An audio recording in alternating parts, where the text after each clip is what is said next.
OK. Maintenant, on va vous présenter la collecte de données évaluatives pour la région de l'épaule et la ceinture scapulaire. Madame Dionne a enfilé l'équipement nécessaire pour qu'on puisse faire notre démonstration. Alors, dans une collecte de données évaluative qui concerne l'épaule et la ceinture scapulaire, on va encore une fois s'intéresser à faire une observation générale et spécifique. Dans une situation idéale, il n'y aurait pas de jaquette, puis on regarderait l'épaule directement. Dans le cas qui nous occupe, on pourrait juste venir dénuder l'épaule qui nous intéresse pour avoir une meilleure idée de ce qui se passe à ce niveau-là. Dans l'observation générale, je cherche à voir s'il y a des éléments vraiment asymétriques ou différents d'un côté à l'autre. Alors, c'est ce que je ferai en premier. Je pourrais encore une fois procéder à une évaluation en regardant le devant de la personne, en dénudant les épaules encore une fois, et la personne vue de dos, en regardant encore une fois qu'est-ce que je vois. C'est des éléments qui sont asymétriques d'une manière plus importante. De manière plus spécifique, à l'épaule, qu'est-ce qui va nous intéresser? Il va y avoir entre autres la position de repos de la tête humérale. Ce que je fais avec la main d'ici, c'est que je viens tenir l'acromion. Avec l'autre, je prends la tête humérale et je regarde si la tête humérale elle est bien en dessous de l'acromion. Donc, en général, on va avoir un espace d'environ 1 cm entre notre acromion et le devant de la tête humérale. Dans le cas de Mme Dionne, il y en a un petit peu plus. Donc, peut-être qu'on a affaire à une tête humérale antériorisée. Puis tout à l'heure, on va le voir plus en détail avec la suite de notre examen, mais c'est ce qu'on cherche à voir avec cet aspect-là. On va aussi regarder les masses musculaires. Est-ce qu'il y a des variations dans les masses musculaires, de l'atrophie ou des tensions, fosse supraépineuse, infraépineuse, le deltoïde, le biceps. Les tensions aussi au niveau du cou, région des trapèzes supérieurs, des scalènes. Encore une fois, je recherche quelque chose qui est différent d'un côté à l'autre. Il est normal d'avoir certaines petites tensions au niveau de ces régions-là quand on est dans une position comme ça. Par la suite, on va s'intéresser au mouvement actif. Comme dans la section sur la région cervicale, on va demander à la personne de faire les gestes fonctionnels de l'épaule. À titre de rappel, ces gestes-là pour l'épaule, c'est main à la nuque, donc une combinaison d'ABD, rotation externe, main dans le dos, tourner le dos. On va regarder l'amplitude de mouvement, est-ce que ça fait mal, etc. Puis on va comparer avec le côté opposé. Il est normal que le bras dominant aille un petit peu moins haut que le bras non dominant, pour des raisons là, de justement la dominance, la différence d'utilisation entre les deux bras. On pourrait aussi demander la flexion complète pour avoir une idée générale, gauche ou droite, sans être assis sur la jaquette. Parfait. Tournez-vous de côté. Ensuite, on va s'intéresser plus spécifiquement au mouvement de l'épaule elle-même. Donc, ce qu'on va demander, c'est les mouvements de l'épaule principaux, donc flexion, ABD. Dans la position assise, c'est vraiment la meilleure façon de les vérifier. Je vais aussi pouvoir me donner une idée, mesurer ces mouvements-là avec un goniomètre. Donc, dans la première étape, on va juste enlever la jaquette sous la fesse. Dans la première étape de notre évaluation, on va regarder la flexion, donc le pouce vers le plafond, soulever le bras devant. Okay. Encore une fois, il serait idéal d'être plus dénudé là, pour avoir des bons points de repère, mais je peux prendre ma mesure comme ça ici sur le côté. L'autre élément, c'est très important de regarder l'allure du mouvement. Donc, elle va refaire le geste une deuxième fois, et là, je vais porter attention à la qualité de son geste. Est-ce que je vois, je vais te cacher l'épaule, je vais regarder s'il y a des petits espaces, des déplacements de la tête humérale. Au niveau de l'épaule, il y a souvent des problèmes de stabilité, alors c'est un élément important. Donc, je regarde de proche, je prends ma mesure, puis ensuite, je recule, puis j'essaie d'avoir une idée peut-être plus globale de la situation de son mouvement d'épaule. Ensuite, on peut regarder l'abduction. Tournez-vous face par ici. Je vais vous demander de lever le bras de côté avec le pouce vers le plafond, jusqu'où vous êtes capable. Encore une fois, je peux prendre une mesure. Dans ce cas-ci, c'est évident que le mouvement il est complet. Donc, je pourrais le mesurer de face comme ça. Alors, on a presque 180, donc il n'y a pas de problème. Et encore une fois, je porterai attention à est-ce que la qualité de mouvement, il y a des éléments qui me laissent penser qu'il pourrait avoir de l'instabilité. Par exemple, des petits espaces ou des déplacements de la tête humérale qui sont présents. Voilà. Ensuite, pour ce qui est des omoplates, on peut aussi demander en actif à la personne de faire les différents mouvements de l'omoplate, donc de soulever les omoplates, ça c'est l'élévation. Êtes-vous capable de les descendre? Donc, dépression. En général, il n'y a pas beaucoup de mouvement dans cette direction-là. Ensuite, rétraction, rapprocher les omoplates ici en arrière, ou protraction, les projeter en avant. Encore une fois, je regarde si j'ai une reproduction de symptômes, l'amplitude générale, est-ce que ça produit des douleurs et tout ça. Il n'y en a pas, tout va bien. Tournez-vous de dos à la caméra. Dernier élément qui est très pertinent au niveau de l'épaule, c'est l'observation des RSH. Le RSH, c'est le rythme scapulo-huméral. Qu'est-ce que c'est? C'est finalement le mouvement de l'omoplate qui accompagne le mouvement de l'épaule. Donc, c'est très, très pertinent d'aller voir ça. Pour l'évaluer, on va installer nos mains sur les angles inférieurs de l'omoplate et je vais vous demander de faire le mouvement d'élévation, pouce vers le plafond, comme ça ici. Et là, je vais venir suivre le geste. Il y a la jaquette qui gêne. Parfait. Donc, on va le refaire, lever comme ça. Je vais suivre le mouvement de l'omoplate. Donc, dans une situation normale, je vais avoir une rotation latérale, comme ça ici, dans la première partie du mouvement, qui va se continuer dans la partie moyenne. Et vers la fin, je vais avoir une élévation de l'omoplate, plus un mouvement d'extension-rotation du même côté dans la région cervico-thoracique. On va le refaire avec Mme Dionne, puis je pense qu'elle a les trois. Donc, la rotation latérale, l'élévation et l'inclinaison latérale cervico-thoracique à la fin. Donc, ces trois composantes-là sont présentes là, sur Mme Dionne. Donc, pour la suite, on va poursuivre avec les mouvements actifs qui nous manquaient, ainsi que les mouvements passifs. Je voulais simplement vous mentionner aussi que dans un examen d'épaule, il est quand même pertinent de faire un examen neurologique, donc chose qu'on vous a présentée dans la section cervicale. Donc, c'est la même chose, réflexe, myotome et dermatome, qui sont pertinents à évaluer parce que dans certains cas, on va avoir des douleurs ou des problèmes à l'épaule qui peuvent être provoqués là, par des structures qui sont en cervicale. Donc, au niveau des mouvements actifs qui manquaient par rapport à ce qu'on a fait tout à l'heure, il nous restait à regarder la rotation active. Donc, à partir d'une position qui ressemble à la position de repos, je vais demander à la personne de faire de la rotation latérale. Je vais regarder l'amplitude. Donc, je peux utiliser un inclinomètre que je vais placer à la fin ici sur le bras en l'ayant préalablement mis à 0 sur une surface horizontale. Je vais aussi pouvoir vérifier la rotation médiane. À l'épaule, à cause des problèmes fréquents d'instabilité, il faut vraiment surveiller attentivement la qualité du mouvement. Donc, je vous suggère de le faire en premier. Regardez la personne, qu'est-ce qui se passe au niveau de son épaule lorsqu'elle fait le geste. Regardez s'il y a des petits espaces. Peut-être mettre même sa main sur le devant de l'épaule pour sentir s'il y a des glissements ou des mouvements inappropriés de la tête humérale. Autre élément, si quelqu'un dépasse, comme Mme Dionne, le fameux 90 degrés, probablement que je n'ai pas de raideur et même que j'ai peut-être un peu d'hypermobilité, alors je vous recommande d'être prudent pour la suite de l'examen. En rotation médiane, même chose. Je peux venir installer mon inclinomètre pour mesurer mon amplitude. Je pourrais aussi, en actif, venir vérifier le mouvement avec 90 degrés dans BD ou dans d'autres angles, si c'est nécessaire, de la même façon. Encore une fois, je vais être prudent dans ma façon d'exécuter mon geste. Je vais laisser la personne aller, mais je vais quand même lui offrir un genre de soutien, porter attention à la qualité du mouvement. À la fin, si j'ai besoin, je le mesure. Dans le cas de Mme Dionne, encore une fois, ça dépasse 90, donc je n'aurai sûrement pas besoin de pousser très fort là, en mouvement passif pour vérifier ça. Je peux aussi vérifier la rotation interne en tassant un petit peu sur le côté, donc à partir de la position de 90. Donc, c'est les mouvements actifs qui nous manquaient. On pourrait aussi, évidemment, vérifier flexion active, demander à la personne de faire la flexion, comme ça ici. C'est probablement plus facile en goniométrie de le mesurer comme ça, mais c'est un geste qui est moins fonctionnel. Ça donne peut-être une moins bonne idée au niveau fonctionnel, mais c'est quand même une idée qui est correcte. Même chose en ABD, on pourrait demander à la personne de faire une ABD en position couchée. Comme l'omoplate, elle est fixée par la terre, on va peut-être avoir des variations de mouvement là, par rapport à ce qu'on a vu assis, mais ce n'est pas une mauvaise façon de procéder.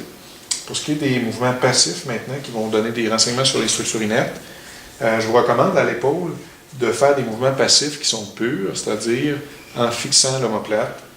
Ça va donner des meilleurs renseignements là, que de faire des mouvements globaux qui vont finalement faire bouger toutes les articulations, puis à la fin, on ne saura pas trop d'où viennent les symptômes.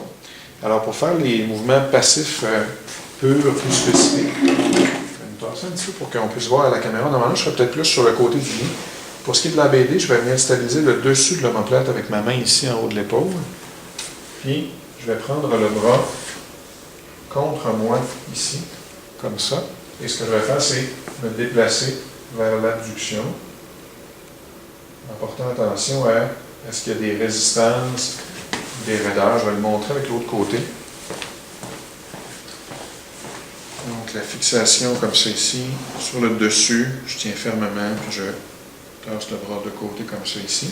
La limite de l'épaule habituelle en pur, c'est 90, donc Si je dépasse 90 facilement, je devrais m'arrêter. Pas besoin de pousser tellement plus loin que ça. Fait que je prends note de la SFM, est-ce qu'il y a une reproduction de symptômes.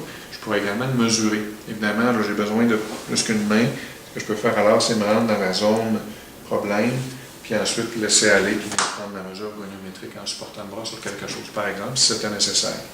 Pour ce qui est de la flexion, je vais vous montrer des deux côtés encore une fois. Je viens prendre le coude comme ça ici, avec l'avant-bras qui est supporté sur mon bras. Je vais fixer l'omoplate, l'angle inférieur de l'omoplate,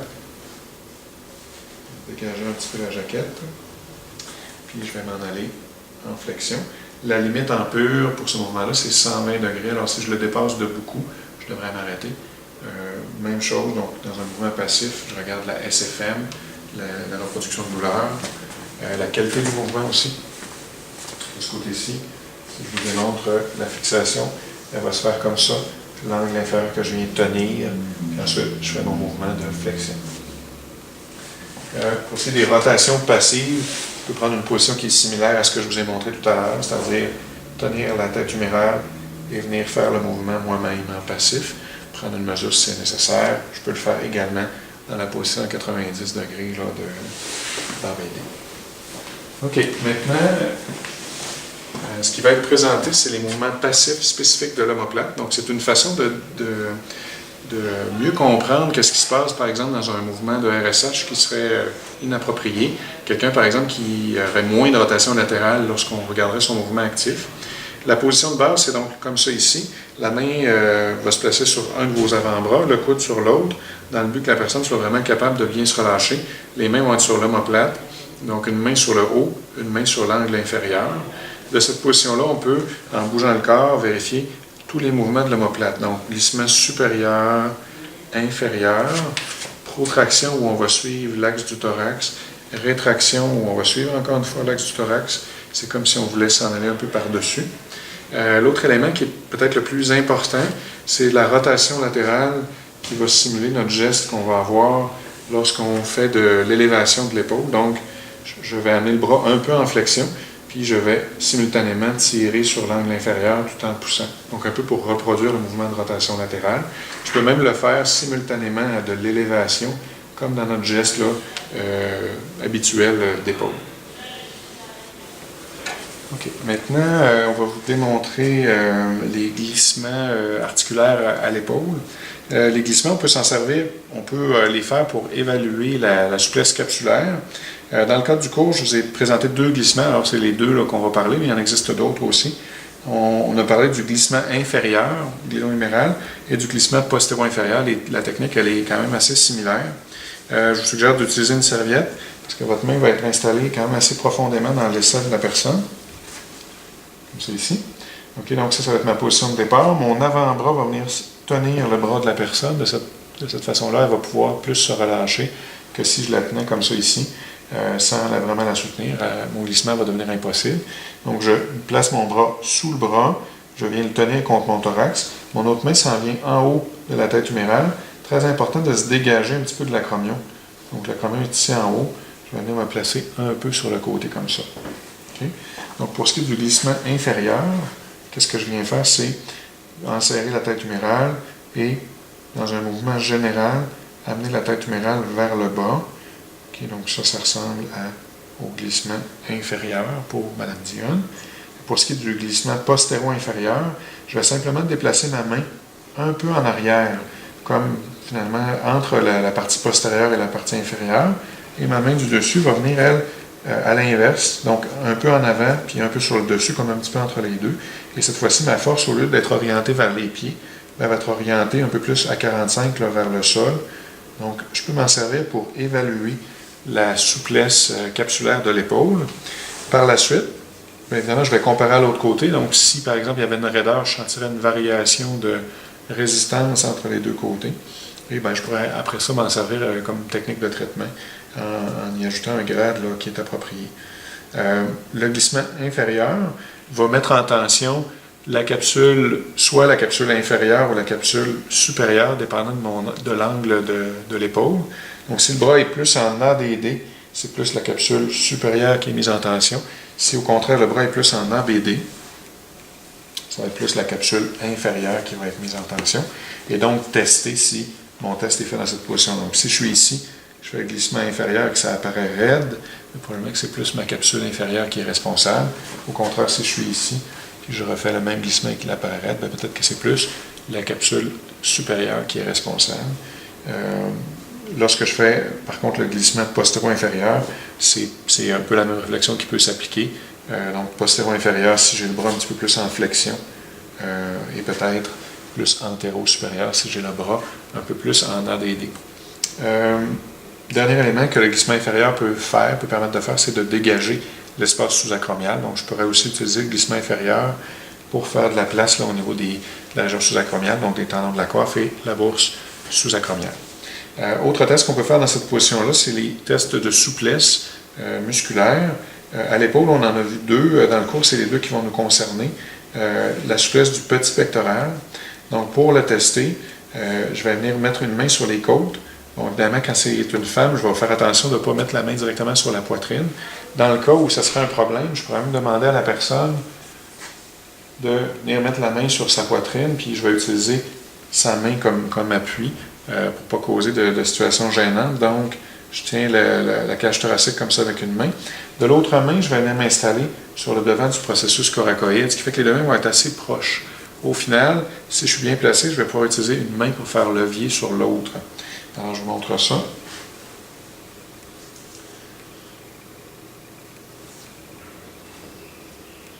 ça ici, ce serait la technique concernée. Je vais vous montrer ça dans un autre angle. Donc, j'ai une main qui tient le thorax, l'autre main qui pousse dans le processus coracoïde. Dernier élément qui va vous servir davantage pour traiter, mais qui pourrait être utilisé en évaluation, c'est la décoaptation gléno-humérale. Il y aura beaucoup de similitudes avec le glissement qu'on a montré tout à l'heure. Donc, encore une fois, on va venir installer notre main assez creux dans l'aisselle de la personne. Je vais supporter le poids du bras avec mon avant-bras comme ça ici. Mon autre main va venir dégager l'acromion, se dégager un petit peu de l'acromion. Et lorsque je vais faire la technique, je vais venir me placer sur le côté ici et je vais tirer doucement vers moi avec le grade qui est approprié à la condition. Donc, je vais vous faire dos un petit peu. Je m'installe comme ça ici et je tire doucement vers moi pour faire la technique. Je vais le démontrer de l'autre côté. Donc, comme ça ici, on l'aisselle, on est un peu dégagé et je tire vers moi, un peu comme vers mon nombril pour exécuter cette technique.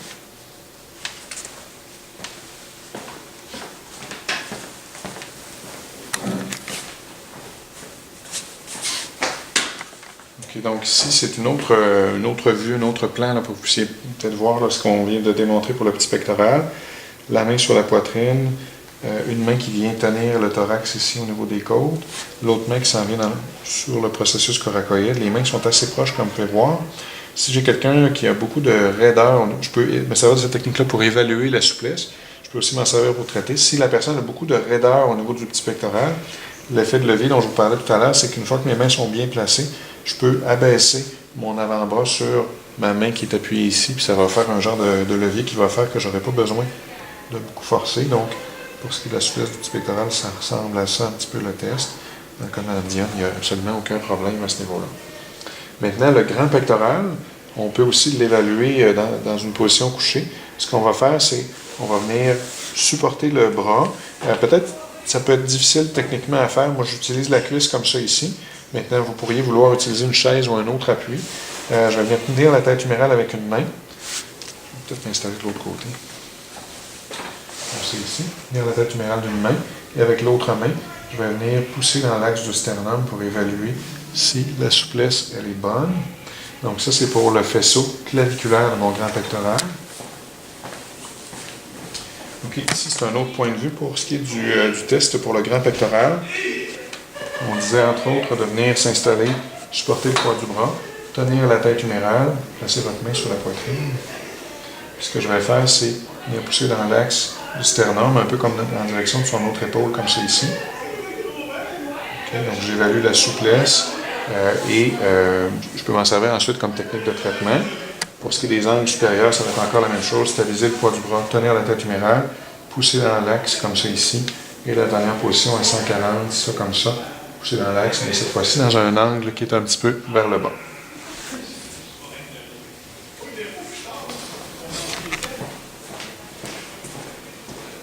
OK, maintenant, on va vous démontrer les mouvements résistés à l'épaule. Vous connaissez bien les mouvements résistés. Ce qu'on fait, c'est qu'on installe notre personne dans la position de repos comme point de départ. On va lui demander de faire toujours le mouvement sous maximum et je vais toujours lui demander si elle a de la douleur. Je vais apprécier aussi le niveau de force. Les mouvements qu'on va tester, c'est la rotation latérale. Donc, moi, je pousse comme dans la direction de la rotation médiale et vous poussez doucement, pas plus fort que moi. Est-ce qu'il y a de la douleur? Non. Non. Poussez plus fort maintenant. Si elle n'a pas de douleur, je peux vérifier en max. Alors, je me donne une idée aussi de si elle est forte ou faible et s'il y a de la douleur ou non. Les mouvements restés servent à vérifier les structures contractiles. La rotation médiale, je vais tirer vers de la rotation latérale et elle m'empêche. Est-ce qu'il y a de la douleur? Non. Non. Alors, s'il n'y en a pas, je peux pousser plus fort. Empêchez-moi. Très bien. Je peux faire de la même façon le test de flexion. Je peux procéder de la même façon, donc sous max et max. Le test d'extension, où elle va m'empêcher de la même façon. Finalement, ABD, comme ça ici, et ADD. Finalement, un peu en suivant les mêmes règles. Ce qui est particulièrement intéressant peut-être à l'épaule, c'est de porter attention à la qualité des mouvements que vous allez faire lors des tests. En particulier en sous-max, lorsque je demande une petite contraction, de jeter un coup d'œil à ce qui se passe à l'épaule. Est-ce qu'il y a des glissements qui sont produits? Est-ce qu'il y a des genres de petites contractions visibles? On pourrait même avoir une main. À ce moment-là, si je veux avoir une main libre, bien, je pourrais utiliser, je vais enlever votre oreiller. La personne elle pourrait être appuyée sur un oreiller, puis à ce moment-là, j'aurais la capacité de vérifier les petits mouvements de la tête humérale, de les sentir en ayant une main à l'épaule comme ça.